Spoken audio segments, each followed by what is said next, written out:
Denise, Denise, it's Denise, it's Denise, it's Denise, it's Denise, it's a podcast party, it's a podcast party, it's a podcast party.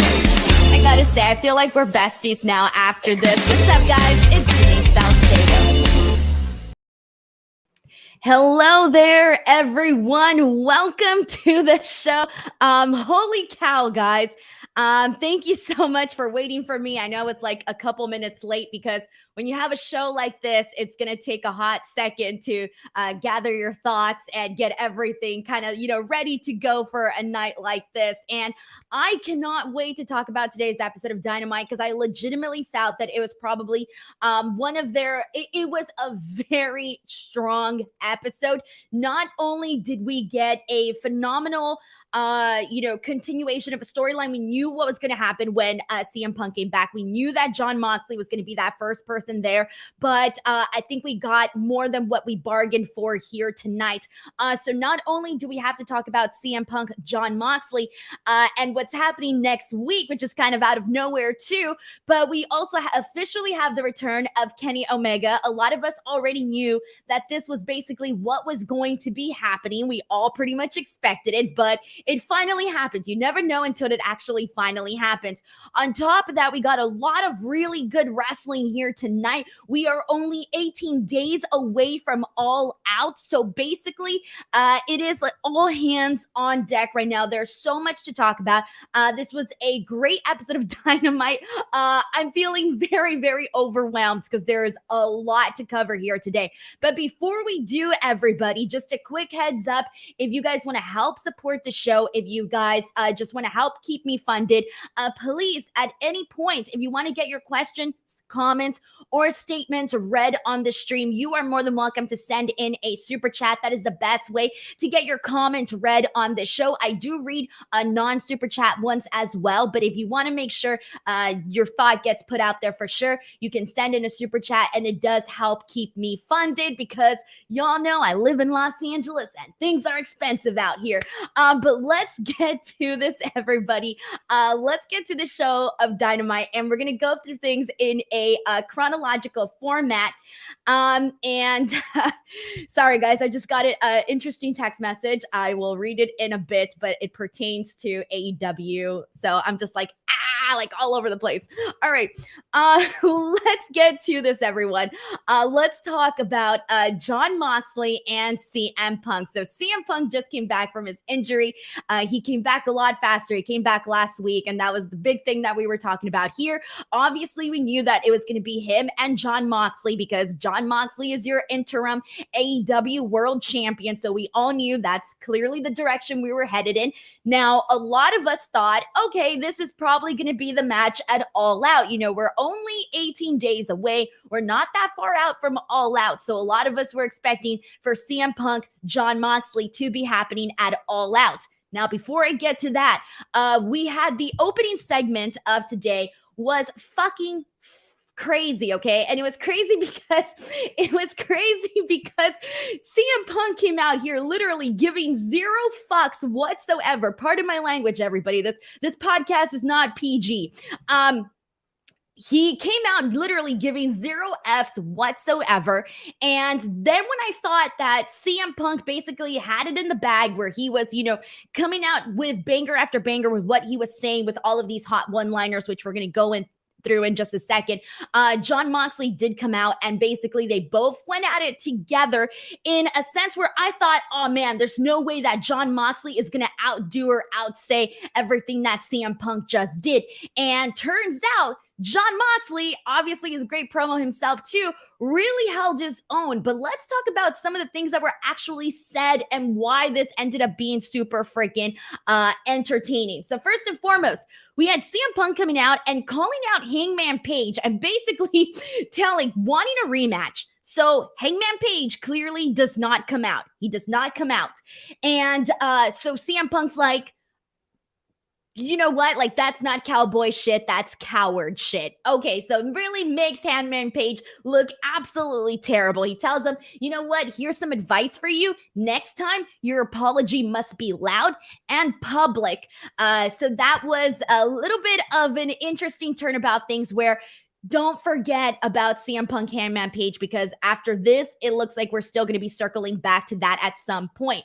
Now, he goes on to say, like, everyone wants to be champ until it's time to do champ shit, etc. He says that John Moxley may be number one in our hearts, but that he's not number one in the ring. And then he goes on to continue to bury John Moxley during this. Now, keep in mind, John Moxley at this point is still not out in the ring. And he throws this shot. He says that CM Punk says that John Moxley is the third best guy in the Blackpool Combat Club, then adding that seems to be a recurring theme in his career, alluding to his past with the Shield. So that was a low blow. That was a big, massive shot from CM Punk to John Moxley. Then he says then he turns to Eddie Kingston and he says that Kingston is the second best Kingston and the third best Eddie that he's been in the ring with. And he basically says that nobody in that group is number one at anything. And he basically, like, while the crowd is reacting to this, the crowd is like booing, right? They're like, what the fuck, bro? Like, we love you, but we also love these people that you're shitting on right now. And CM Punk is like, tell me when I'm telling lies. And it just got to the point where I think people were conflicted. People were like, fuck yeah, everything CM Punk is saying is awesome. But at the same time, I also love John Moxley and Eddie Kingston. So it was a lot of like, 1 second I'm rooting for this person and the next second I'm rooting for that person, right? So whatever. So Moxley finally comes out. And during this, CM Punk did something that was, when somebody is, shit's going to go down, right? Like, things are going to go down. And there's always that one person that's going to be a little bit like, douchey, a little douchey about it, like kind of be like a little bit disrespectful about it. And that's how I saw this as. So John Moxley comes out, he's making his way through the ring. And during this time, CM Punk is kind of being a little bit of a menace here. During this, he is doing snow angels in the ring. Literally, he's just like, zero fucks given. I'm going to do snow angels here right now. I love that because that's like the whatever, like, Punk attitude that we were kind of getting from him here today. So I loved that little bit there of him just being like super like whatever's about John Moxley coming out and not wanting to give him any sort of attention by kind of like, being rude and just doing the whole like, not like rude, but just being like whatever's and doing the snow angels thing. I kind of read in a lot into that. So whatever. At this point, I'm thinking, man, CM Punk basically got a bunch of good lines in on John Moxley. There's no way that Moxley is going to come back from this. And I was completely wrong. Moxley gets in the ring, gets in his face, and tells CM Punk that he's writing checks with his mouth that his body can't cash. Basically throwing a shot at CM Punk's age, CM Punk's injuries, you name it. Then he says, you call yourself the best in the world. You're not even the best wrestler in catering. Ouch. He basically dumps the interim AEW World Championship belt and says it doesn't mean shit until he beats CM Punk. And then he says, we both know why you came to AEW, because you ran out of money. CM Punk's responds with, you can be the heart and soul, but I'm the dollar and the cents. They end up brawling. The security guards have to come out, pull them apart. This was really good stuff, guys. Later on in the night, Tony Nese comes out. He's attacked from behind by John Moxley. John Moxley gets in the ring and he starts calling out CM Punk, saying he wants to go and he wants to do this match now. CM Punk comes out ready to go. Again, security tears them apart. Later on in the night, guys, so we're thinking, at this point, I'm thinking, okay, CM Punk, John Moxley, all out, that's a given, right? Now, turns out that's not a given. They announced John Moxley versus CM Punk for the AEW Undisputed World Championship next week on Dynamite. And let me tell you that has me wondering what the hell is going on. I feel for the most part, I don't think anybody predicted that this match would be happening on Dynamite. If you did, kudos to you, man, but I don't think anybody really did predict this, in the sense that you have to ask yourself, where are they going with this, and what is our main event going to be looking like at All Out? So instantly my thought was, okay, first I thought, holy shit, like they're doing this match, right, at Dynamite. I'm thinking, okay, maybe they're gonna, something's gonna happen where we're not gonna actually get that match. But then I'm like, no, it's AEW. They can't do this. They can't promote this match and then not deliver, right? Like they have to deliver. Like delivering is something that they cannot not do. So, okay. My second thought is, are they like hot-shotting this, guys? Are they hot-shotting CM Punk and Jon Moxley for some ratings? You can argue yes or no or whatever, and I feel like for the most part, it does kind of feel like it's being hot-shot a little bit. Or is there a bigger end game for All Out? Or are we going to get, I just don't know, guys. Like a lot of people in my Twitter mentions were basically bringing up MJF. And I'm thinking, okay, let's just say that next week, CM Punk defeats Jon Moxley. And then all of a sudden we get to end up having somehow MJF returns, and then they do All Out, MJF and CM Punk, for example. If MJF and CM Punk were to happen at All Out, MJF would have to defeat CM Punk. Like I don't think it would make sense to bring back or to have MJF essentially lose to CM Punk, but then at the same time, he probably shouldn't be defeating CM Punk. So I know a couple of people were mentioning MJF, but I'm kind of at the point where I do not think that's going to happen. So I know that a lot of people are considering that as a possibility, and that may be the thing, but right now it just doesn't seem like it's going to happen, right? That's not really where I'm leaning towards this. Then I'm thinking, okay, well, I talked about this, last week, the money match, but I wasn't expecting the money match to be at All Out. The money match at some point down the line is going to be Kenny Omega versus CM Punk. At some point down the line, we are going to have to get that match because that is a money match. But does that mean it's happening at All Out? I don't think it's a little bit conflicting, because if you were to tell me, oh yeah, we're going to get CM Punk and Kenny Omega to All Out, I'd be like, oh yeah, that's freaking cool. But keep in mind, it would feel like they're rushing towards it. Like it doesn't have to happen right now, this pay-per-view. So then I'm thinking, okay, maybe Kenny's also out of the option. So where exactly are we going with this? And why is Jon Moxley CM Punk happening on Wednesday instead of All Out? So I want to hear your guys' thoughts. I want to hear your reactions. First and foremost, let me know what you guys felt about the CM Punk Jon Moxley promo exchange. Favorite lines, favorite moments. Who do you think won that besides the fans? And what is your prediction as to why we're getting this match on Dynamite and as of right now, not at All Out? So let's see what we got here. Once again, if you want to get your questions, comments, or statements read on the air and also support this stream, please feel free to send in a super chat. So here we go, guys. This is from Reggie Simmons. Thank you so much to Reggie, who says, nothing more to say. Dynamite was dynamite. It's a really good way to describe it, bro. Honestly, it really was. And I kind of tweeted something dorky, and I hate tweeting dorky things, but that's kind of who I am. But one of the things that I put out there was, man, it's nights like this where I legitimately wish I could call up my bestie and be like, hey, like, we need to talk about pro wrestling, but my best friends don't watch wrestling.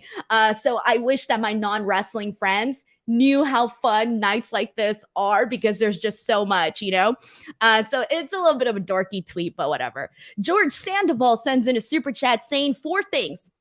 All right, let's see what those 4 things are. George says, 1, Mox versus Punk next week, ? 2, Omega does not look 100%. 3, what the hell happened with Lee and Andrade and Rush? And 4, Paul, Michael Levesque, Anthony, Rafiq, Khan. 3, okay, I lost you on the last part. Okay, but let's get to this. Obviously, we already talked about Moxley and Punk and all of that. And Omega, I thought looks phenomenal. We'll talk about that later on. And we'll also talk about the closing of the show later on, because I think a lot of people were shocked. And it was shocking because I don't think you really expected it, especially because it was like the final seconds in AEW where you were like, okay, you know, this is one and done already. Like, we're done with the show, right? Like, we all thought we were going to end a certain way. And then AEW was like, no, but wait, there's more. So that's kind of how, that sort of felt. But George, thank you so much for sending in some of your reactions here via super chat. Roberto Arsenal sends in a super chat saying, Moxley being called the third best in both his groups are just fighting words. I loved it. This All Out card is looking great. CM Punk told no lies. Well, we can't really say, like, right now we're kind of just, predicting what the All Out card would be. But technically, there's only one official match that has been announced, right? And that's the women's match. And then obviously the culmination of the tournament, the tag team tournament, that's going to be another thing. But other than that, like, we still don't really know what this card is looking at, and we're getting down to the wire. So I think we know that the potential of this card can be great, but we can't really say the card's great yet because it hasn't really been completed just yet. But completely enjoy the, I completely agree with you, Roberto. I'm all here for the fighting words, man. Randy Rhea sends in a super chat saying, does MJF return next week after the conclusion of Punk versus Moxley, setting up Punk MJF at All Out for the AEW title? So I kind of touched on this already. I do not think so. I know a lot of people went that direction of thinking that it's going to be MJF. And for all I know, I could be wrong. I have no idea. But I don't know. I don't see it, guys. I don't see it. And to me, it wouldn't make sense either because, okay, let's say they do, like I said, let's say they do Punk MJF. MJF, for the sake of MJF, cannot lose this match, right? But at the same time, the last time we saw MJF, he was calling Tony Khan a mark. He was burying like everything and everybody during that Los Angeles promo. So even if you were to look at this from like a storyline perspective, why would he come back and win the AEW World Championship after basically doing it's almost like being rewarded for bad behavior, that sort of thing. So it's got me very conflicted here because I feel like you can argue both sides of, if it were to be MJF Punk, does he win? Does he not win? I feel like you can make a good argument on either side in which you land in. But I just don't think it's going to be Punk MJF. And I swear to God, watch, if it is, I'm going to be looking stupid as hell. But honestly, I'm not feeling it right now, guys. I have a feeling that this really was to like just get them ratings up, guys, and get people talking about Dynamite even to another level. All right, so let's get some more thoughts in here, guys. Once again, if you want to get your question, comment, or statement read on this show and also help support, you are more than welcome to send in a super chat. We got another one. This one is from Traverse Black, who says, why do I feel like MJF is coming back real soon? So I kind of basically already touched on that and see what basically see what people were saying about that. But that's not where my heart's going, guys. That's not where my gut is going. I swear to God, my gut better not betray me. But Traverse Black, thank you so much for also sending in your super chat. And it's crazy how many people are expecting MJF too, guys. There might be something to that if a lot of people are feeling that way, but I'm just not there. Deontay Swain here says, I'm crying right now. I'm so happy. Like, dude, I can barely see right now. I love wrestling. I love Kenny. Love you, Denise. Have a great night. Thank you so much for this lovely super chat, by the way. And I'm excited that you feel this way because it's a good feeling, guys, when you come on and you feel like you watched a really good show and, those 2 hours that you spent of your life watching something actually feels good, like the season finale of your favorite TV show that actually did really well. That's kind of how this show felt, but obviously not a season finale, but the same kind of energy, the same kind of excitement. Deontay, thank you so much for the generous super chat as well. All right, we got another one here from Justin Martin, a good friend here. Justin Martin says they took the biggest match they could possibly do, an obvious pay-per-view main event, and announced it for TV. Did Bischoff book this? Something is fishy. Oh man, we're gonna bring hot shotting back into the conversation, but I'm pretty sure that's gonna be all over your Twitter account pretty soon. But I can't blame people for thinking that way because it was completely unexpected. Like, am I complaining that tomorrow, like that next week, I'm gonna come on here and talk about Jon Moxley versus CM Punk? Probably not. It's gonna be a good match, but I just think that it should have been saved for the pay-per-view because this has literally been like, okay, I get it. We already knew it was going to be Jon Moxley, CM Punk, but when you think about it, it's been a 1 week build, a real, like a legitimate, just a 1 week build, which was this week today. Like we knew this was going to happen. We all know that. But in terms of actually doing something with it, it's been 1 week and the next week we're getting the actual match. So I don't know. I just don't know, guys. I'm with you guys. For everybody who kind of thought, what? When that graphic came on, I read that thing 3 times because I thought, I'm seeing something wrong. Maybe it's a face-off. Maybe I'm not reading the graphic correctly, but there we are. Justin, thank you so much for sending in this super chat here today. All right, and let's go ahead and continue on. I think we actually have another one. Give me a sec while I pull it up here. I'm a slow scroller. Leonard Aarons III says, 2011, Punk put the company on blast and Vince too. What did he do weeks after that? Won the WWE title and beat Cena to boot. MJF getting the win at All Out has the same energy, more or less. I kind of feel like this to me feels a little bit of a different situation, but it is crazy. But I cannot disregard how many people are throwing out MJF's name tonight. We got a super chat here from Christopher Marino who says, the match next week is going to turn into chaos. Then they redo it at All Out in a cage. See, like that was like my initial thought. My initial thought was something's going to happen that it's going to end up being where we end up getting the match at All Out too. So not just on Dynamite, but perhaps also on All Out. I don't know. That was like my first instant, honest to God thought when I saw that graphic go up, aside from, wait, what? That was my honest to God thought. Cody Anderson sends in a super chat saying, could it be Punk versus Okada at All Out? I don't think so. I don't think so. It would be cool. And it would be very, very cool. But again, I don't think so. But at this point, it makes you wonder, there's got to be an end game, right? There's got to be a plan. There's got to be something.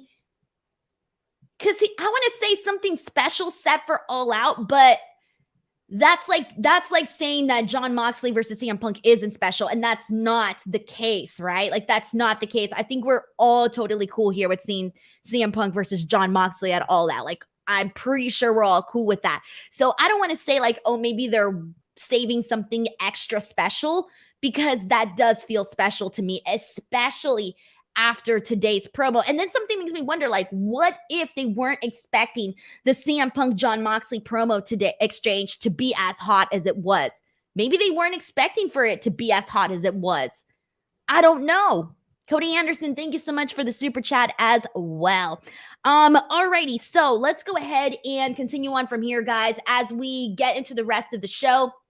I will still be reading super chats. So as they pertain to what we're talking about, feel free to send them in. If you have any additional thoughts on the CM Punk Jon Moxley thing, throw that in there. Christopher Marino sends in a super chat saying, if MJF returns, it's the Arthur Ashe Dynamite in New York. A prediction from Christopher Marino.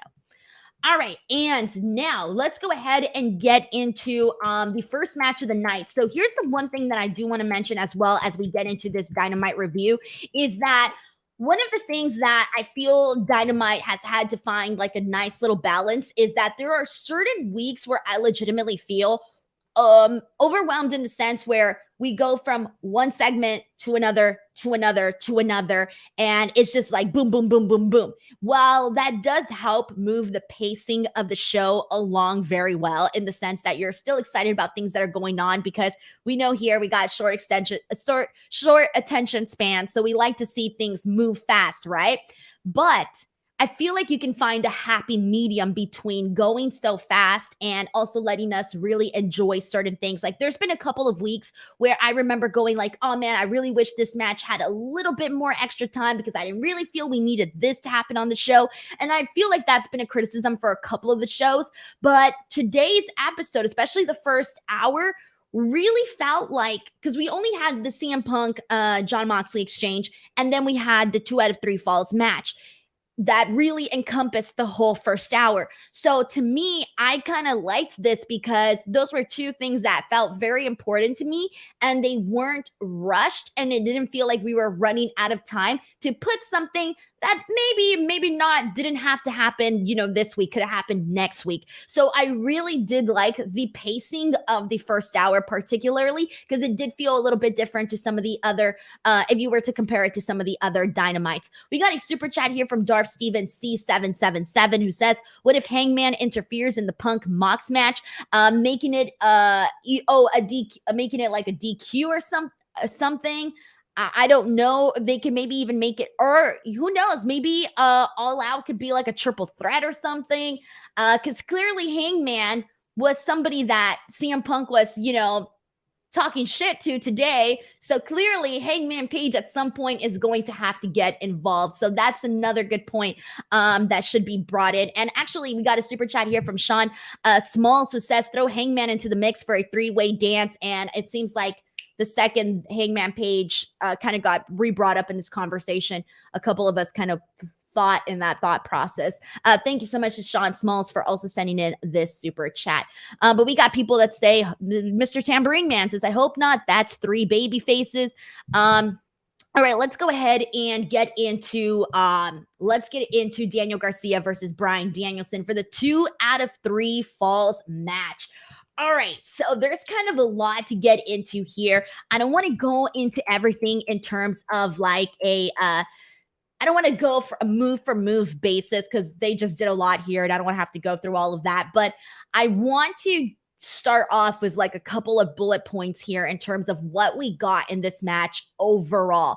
So with Daniel Garcia, Bryan Danielson, the 2 out of 3 falls match, we had Chris Jericho coming out and doing commentary. This is going to obviously played in to the ending of this match.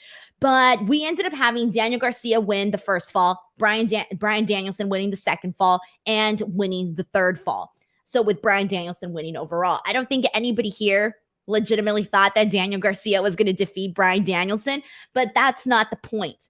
The point here is that Bryan Danielson legitimately gave so much in this match to Daniel Garcia. So much. Like Daniel Garcia got so much offense during this match. He had so much of the upper hand in this match. He was the dominant one for a good majority of this match. And Bryan, like there was even oh my God, I'm trying to pull this up here. There was even a moment where afterwards, there was a moment for the first fall, when we had Daniel Garcia hit the pile driver, and immediately after that, gets him in the Dragon Sleeper and basically knocks out Bryan Danielson there for, a split second or whatever, having him win the first fall. I instantly loved that commentary brought up that this is the second time that Daniel Garcia has done that to Bryan Danielson. I thought that was really, I don't know, that just felt very pivotal to me in this whole entire story. During the commercial break after the second fall, we had a commercial break. During this, I really liked this like little interaction that they both had where you had Daniel Garcia literally yelling at him and slapping him in the face. And this whole time, Bryan Danielson was just like, give it, keep bringing it some more. I liked this because I kind of read it as Daniel Garcia came in as this cocky young guy, right? And it's part of the Jericho Appreciation Society, full of cocky guys and, sports entertainers and all of that whole mumbo jumbo that they do. So he kind of came into this, cocky, saying he's going to end his career and this and that. And he's, taunting Bryan Danielson and being so disrespectful. So I really liked that they had that little moment where he was slapping him and kind of being a douche. And then Bryan Danielson was like, dude, you don't know me. give me some more because, I can, I'm Bryan Danielson, that sort of thing.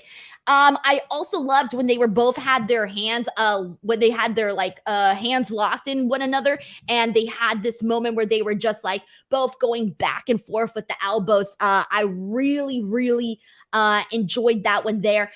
Daniel Garcia doing the stomp on the multiple stomps on Bryan Danielson, kind of giving him a taste of his own medicine. I really appreciated that, especially with Bryan Danielson following that up with a series of headbutts. That was really awesome. Finally, Daniel Bryan gets the win when he gets the label lock in there. But I feel what this match really did for Daniel Garcia is that I think it made you respect him more because he's a young guy, right? Like he's making a name for himself. He's still in that phase. He's making a name for himself in his career. But this match, I feel, added a lot more respect to Daniel Garcia. It gave him a lot more credibility. I feel like, and I know people are going to say like, well, I already respected and he already felt credible enough to me. I get that, but I think that this kind of just took it to another level where you kind of use, I feel like I'm seeing Daniel Garcia in a different light than I was previously. And I like that because I feel like I've said this before. And so we've been gradually seeing Daniel Garcia really become what a lot of people were saying he was going to eventually become. And so that's pretty kind of cool to see. And given how much Bryan Danielson gave to him during this match, this is a really good spot for Daniel Garcia to be in. Like you can tell the guy is really seizing this opportunity. You can tell because he brings the intensity, the aggressiveness in the match. He has like pretty good chemistry with Bryan Danielson. Again, when they had any moment where they were like, adding, all the stuff in between the moves, that sort of stuff. I feel like Daniel Garcia did his part very, very well. So afterwards, we had Bryan Danielson essentially try to shake his hand, and we're going to get this moment where they're about to shake hands. We're going to get this moment of respect between both guys, but obviously Chris Jericho runs out there. He's pissed off, and he ends up attacking Bryan Danielson from behind, and Daniel Garcia ends up pulling them apart. And so Jericho's like, what the fuck? Like, you're my guy. Like, oh, this is going to sound really wrong. Like, you're my guy, but like, you're on my team, that sort of thing. And this is where I want to put over the crowd, because in this moment, it was kind of like he was a little bit conflicted, where it's like, I just had this hard fought battle with Bryan Danielson, and he respects me, I respect him, but at the same time, I'm part of this group with Chris Jericho. So the whole thing that we had last week during that promo between Daniel Garcia and Bryan Danielson was when he called himself a sports entertainer, and Bryan basically told him, do you want to be a sports entertainer or do you want to be a wrestler? And during this moment where he was kind of, a little bit conflicted between Jericho and Bryan, the crowd perfectly started chanting, "You're a wrestler," to Daniel Garcia. This was a nod to last week's promo exchange between Bryan and Daniel, and also after that hard fought 2 out of 3 falls match. So I really, really liked that crowd chant. I thought it hit a little bit differently, and it made sense to the entire story. It was good stuff. After this, later on in we get a backstage segment with the Jericho Appreciation Society. Jericho's pissed off, obviously. Ricky Steamboat comes out. He confronts him. He basically tells him that Daniel Garcia doesn't need a mentor and that he's better off with Bryan Danielson. So there was a lot here. This was a really good night for Daniel Garcia. If I were him, I would be sleeping very happy tonight. But let's see what people are saying about this. We got a super chat here from 554K who says, I agree. It was a happy medium pace tonight. It was not rushed. Also, I 100% agree with your tweet about the security earning their pay tonight. The security definitely had to break up a bunch of brawls here today. That's for sure. So that was pretty funny, though. Thank you so much to 554K for sending in this super chat as well. Friendly reminder, guys, if you want to get your questions, comments, or statements read on the show and also help support me, F4W Online does allow me to keep 100% of the proceeds after YouTube takes their cut. Feel free to send a super chat in, and I will make sure to read your comments. Let's get some thoughts in here. Let's get into the second match of the night, and this was already well into the second hour of the show. We had the Varsity Blondes versus the Gunn Club. Now, I had multiple thoughts here. And really, first and foremost, my thought was, I don't really want to see this match. I don't really care. You guys know how I feel about the Gunn Club. I'm not interested. We already know this. This is nothing new, whatever. So during this, I was thinking, man, the Varsity Blondes, they were hot for a minute. They really dropped the ball there. They haven't done anything with them. Here I am. We're focusing in on the Gunn Club. That's really what my thought process was before this. So this ended up being a quick match. The Gunn Club gets the win. The Varsity Blondes look like jobbers. It sucked. I felt bad. At this point, just break up the Varsity Blondes if you're going to be using them in this situation. They've been taking way too many L's. Just break them up at this point, which sucks because I'm a fan of the Varsity Blondes. I'm a bigger fan of the Varsity Blondes than I am the Gunn Club, personally. Anyways, after this, because I said I wasn't interested in this match, I legitimately thought this was all we were going to get. I thought, okay, they won, blah, blah, blah. This is going to continue on. And I thought, whatever, right? But everything that happened afterwards, I ended up feeling like this was worth my time. Because at first, I didn't feel like this was worth my time.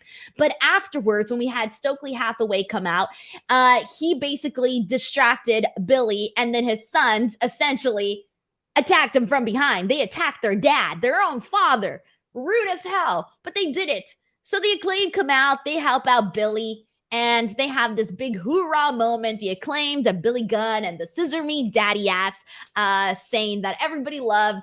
So I thought, okay, fine. You know what? Fine. This was sweet. This was nice in the end. Made it feel like I didn't waste my time. Cool. Was it my favorite thing on the show? No. Am I going to start rioting? No. It was okay. It was better than what I had originally expected. All right, let's go ahead and continue on from here. All right, so after this, let's get into the Jungle Boy Christian Cage portion of the show. Now, you guys know I love Jungle Boy. I love Jungle Boy. I think Jungle Boy's awesome. But this promo was not the best for Jungle Boy, though. I didn't think this promo was good. And I know that he was going again for the pussy line. And I thought that line worked the first time because we hardly ever hear Jungle Boy talk like that. And I knew that he was going that direction again. And I thought, oh, this promo hasn't been anything special. There isn't a memorable line. He's going to be repeating the same thing that he said in the last promo. But then Christian Cage cuts him off. Okay, fine, cool. This is when things got good. Well, I should mention he also challenged Christian Cage, by the way, to a match at All Out. So Christian Cage finally comes out, and he basically tells him, no, we're not going to do this rematch. And he basically there was a line in here where he tells him that before him, that Jungle Boy couldn't even formulate a sentence, that it was like he was from Charleston, West Virginia, he says. I thought that was a really good little shot there. Good stuff there. But then he tells Jungle Boy, I want to fix this. I don't want to fight you. I want to fix this. I want to take you, Jungle Boy, to the promised land. And then he starts saying, we were family. I love you, Jungle Boy. You are like a son to me. Christian Cage literally said, sorry, I'm dying because this killed me. Christian Cage literally said, I love you. We're family. You're like a son to me. After he talked shit on his mom, he talked shit on him. He talked shit on his real life dead father. Okay. And after all of that, he comes out here and he's like, I love you, Jungle Boy. We're family. I bloody love Christian Cage. I love savage Christian Cage. The meaner, the better. I am completely here for it. But anyways, so the fans start chanting bullshit. Another good chant by the fans. Simple and makes sense. Just chant bullshit because we all know it's bullshit. Christian Cage is that manipulative girlfriend. Everybody had a manipulative girlfriend once, or that manipulative boyfriend. We've had those. That's what Christian Cage was in this scenario. But afterwards, they end up fighting, and they're fighting on the outside. And there's a moment where Christian Cage is beating on Jungle Boy, and he tells him, I hate your guts. I hate your guts. And I'm dying because 10 seconds ago, he's like, I love you. We're a family. And now he's like, I hate your guts.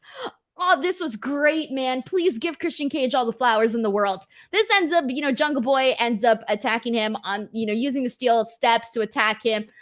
Security comes out, breaks him apart, and that's where we were talking about security really earning their paycheck today.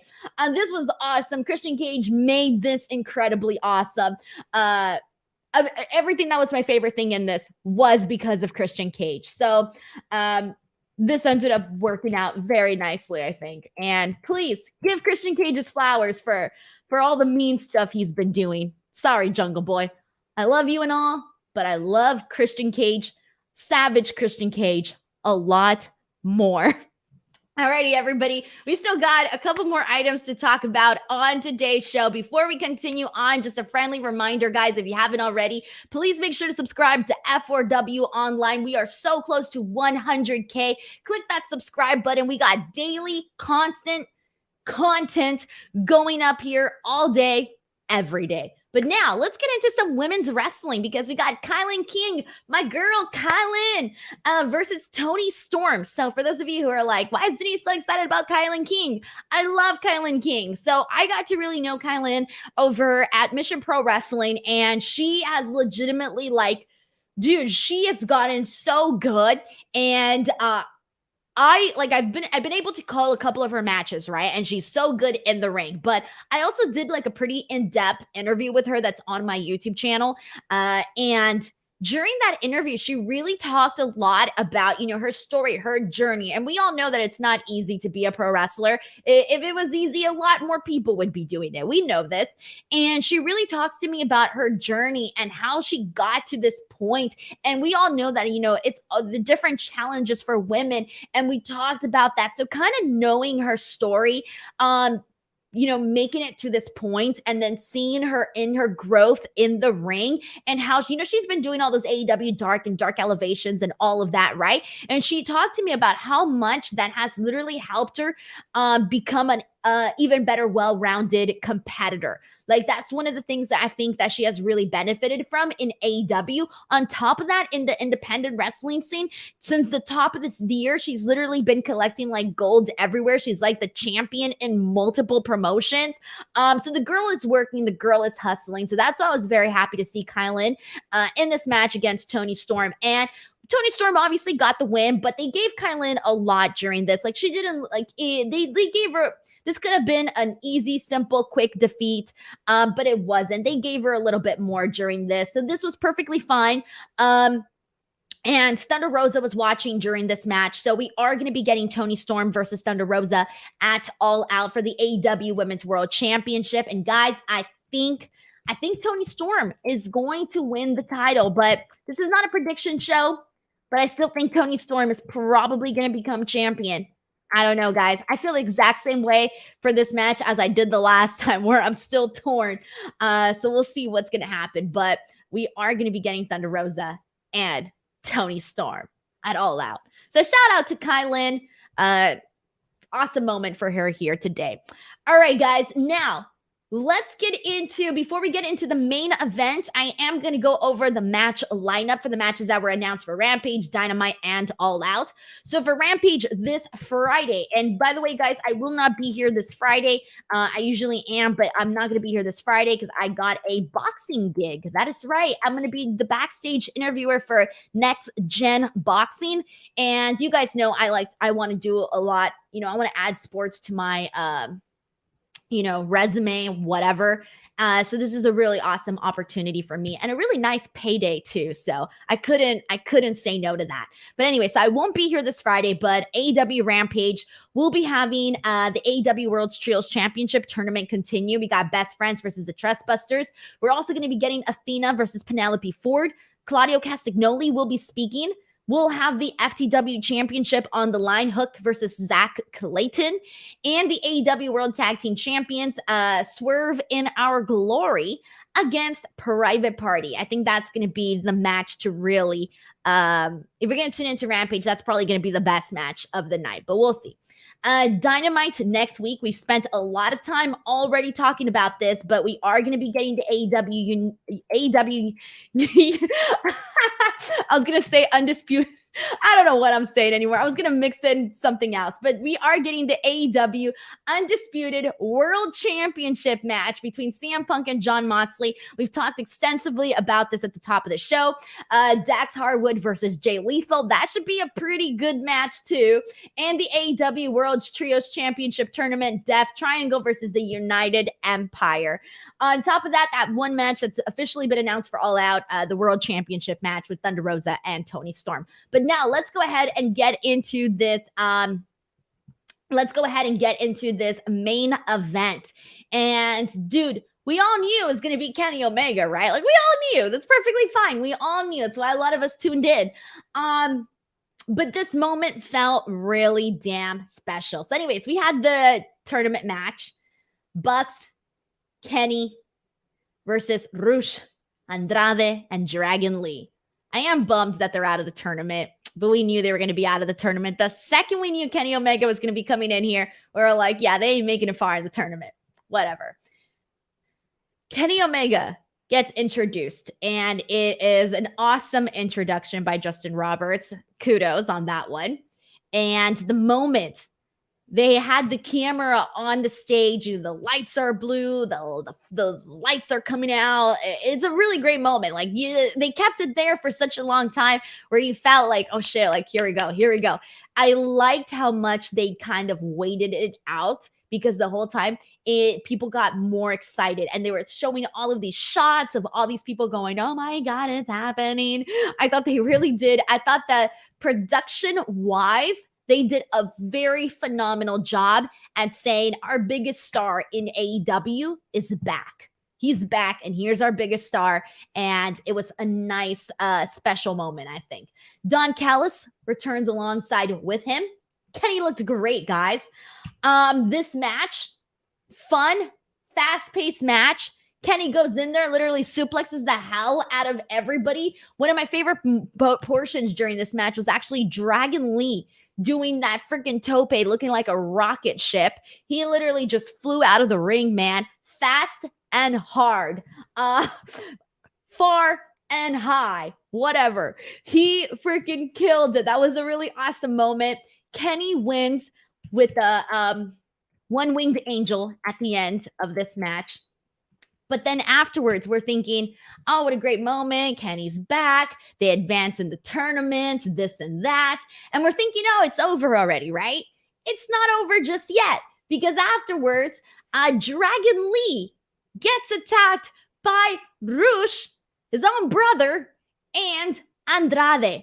So, and we only got seconds of this. And I'm saying seconds, okay? Because they were at a time crunch. And then like I don't know what my sling like just showed me seconds and then that was it. It was done. So we only got a little bit to actually see here. But what happened is they attacked Dragon Lee. So Dragon Lee got kicked out. He's done. He's out of here based on what happened. This honestly did not really come as a surprise, to be honest, because for the most part, Dragon Lee in Mexico has been on his own other than the stint in Ring of Honor when he was part of La Facción Ingobernable. Besides that stint in Ring of Honor, for the most part, he's always, even though they're family, he's always sort of been doing his own thing.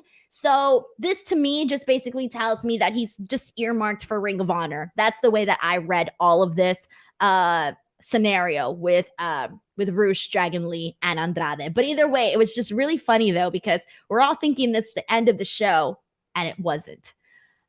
Thoughts on this, everybody? How did you feel about Kenny Omega's return? How did you feel about the turn on Dragon Lee? Let's get some thoughts in here. We got a super chat from Nick Grasso who says, why were the Gun Club and the Varsity Jobbers on the show? They all belong on Dark. Great to see Omega, but he doesn't need Don Callis. He's a heel manager. He needs to turn on Omega and join Cole. So I do want to put over, like, I love the Varsity Blondes. I feel bad. They're not jobbers to me. They're not jobbers. I feel the way that they've been treated, though, has not been the best because I think there's been a lot of potential for the Varsity Blondes. They seem like a pretty popular duo, but for the most part, it's kind of gone downhill a little bit for them. So they've kind of given us no reason to really be like, oh my God, the Varsity Blondes, you know, aside from the fact that if you just like them already, you just like them. But I think at this point, they should just probably break them up or either that or start reshaping things for them because it hasn't looked too great for the Varsity Blondes. And I'm a fan of them. But yeah, I already stated my feelings on the Gun Club and all of that. And yeah, it was really awesome to see Kenny Omega come back. Thank you so much to Nick Grasso for sending this in. Last call, guys, if you want to get your last thoughts in here, super chats, this is the last call to send them in. We got one from a Traveris. I don't want to mess up your name. Traveris Black. I'm going to go with Traveris Black. You can correct me afterwards. Tweet me or something. Traveris says, give Kylene King the AEW graphic. She was great tonight. And did you notice after the match, Thunder Rosa had a heelish look? So I feel like at this point, they might as well do that with Thunder Rosa. But Kylene King, she is ready, guys. She is ready to be a focal point of the AEW women's division. She's ready to go in there and go with the best of them. I think she's ready. Like, she shouldn't be just doing like dark and dark elevation anymore. She's ready at that point, I think, where they can do a little bit more with her. For sure, man. But anyways, thank you so much to Traveris Black for also sending in that super chat. All right. And let's see. I think we got mostly everything here. And that's pretty much our show, everybody. First and foremost, to those of you who are new to this was your first time watching, thank you so much for giving me a chance, even if you listened for a minute or throughout the entire show. I really thank you guys so much for coming in here. I do go live 3 times a week. Sometimes, yeah, so 3 times a week. Tuesdays, I'm here to talk about NXT 2.0. If you want to keep up with that and find out what's going on there, I'm your girl. I got you covered. AEW Dynamite every Wednesday, my favorite show of the week by far to cover. It's my favorite show to do because so much happens, and there's nights like this where I just have a lot to say. Fridays is my most chill show of the week, but sometimes it ends up being a little crazy, and that is SmackDown and Rampage. But just a heads up, I will not be here this Friday, but I will be back next Friday. Don't worry. I keep you guys posted.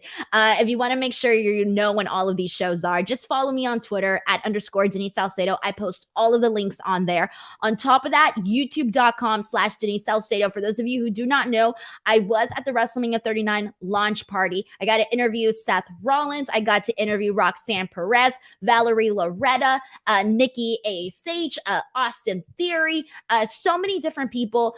Please, guys, go check that channel out. Go give it some love. It's completely funded by me. So basically, however I do on the views is however much I make my money. So please make sure to give that some love. Carlos Mendez sends in a super chat saying, I think what should happen is Dragon Lee brings in the middle brother, Dralistico, and it's Hermanos Lee versus Alpha. I would love to see Dralistico because I think he's freaking awesome. So I would not hate that. But I do think this is probably going to be a little bit more on the Ring of Honor side of things. Thank you so much to Carlos Mendez for also sending in this super chat. Alrighty, I think we got everything, guys. Thank you so much. Please let the people know that you enjoyed this show. Share it, spread the word on social media, tag me. I will make sure to retweet to you. Give this video a like, leave a comment, and I will see you guys next week. Have an awesome week, everybody. Bye.